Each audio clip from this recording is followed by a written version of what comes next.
நான் கடவுள் கடவுள் எதையும் சரியாகச் செய்வதில்லை என்று ஒருவனுக்குத் தோன்றியது. நான் கடவுளாக இருந்தால் எல்லாவற்றையும் ஒழுங்காகச் செய்வேன். ஒவ்வொருவரின் கோரிக்கைகளையும் நல்ல முறையில் நிறைவேற்றுவேன் என்று தனக்குத்தானே கர்வமாகச் சொல்லிக் கொண்டான் அவன். அப்படியா, இந்தக் கணம் முதல் நீதான் கடவுள் என்று ஒரு குரல் கேட்டது. அவன் மிகவும் மகிழ்ந்தான். கடவுளே, என் காய்கறித் தோட்டம் வாடிவிட்டது, மழை பெய்தால் நல்லது என்று ஒரு பக்தன் அவன் பக்கத்து வீட்டு விவசாயியின் குரல் கேட்டது.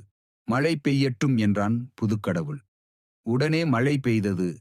விவசாயி மகிழ்ந்தான். ஐயோ கடவுளே, என் சட்டி பானைகளை இப்போதுதானே சூளையில் அடுக்கி நெருப்பு வைத்தேன், எல்லாம் அழிந்தனவே, உனக்குக் கண்ணே இல்லையா என்று அழுதான் எதிர் வீட்டுக் குயவன். புதிய கடவுளுக்குத் தெளிவு வந்தது. கடவுளே, எனக்கு இந்த பதவி வேண்டாம், எனக்கு இப்போதுதான் புத்தி வந்தது என்று உரக்கக் கத்தினான் அவன். அந்த நேரத்தில் கடவுளின் குரல் கேட்டது. எல்லோரையும் திருப்தி செய்ய முடியாது. அதை முயல்பவர்கள் தோல்வி அடைவார்கள். அதற்காக யாருக்கும் உதவாமலும் இருக்கக்கூடாது.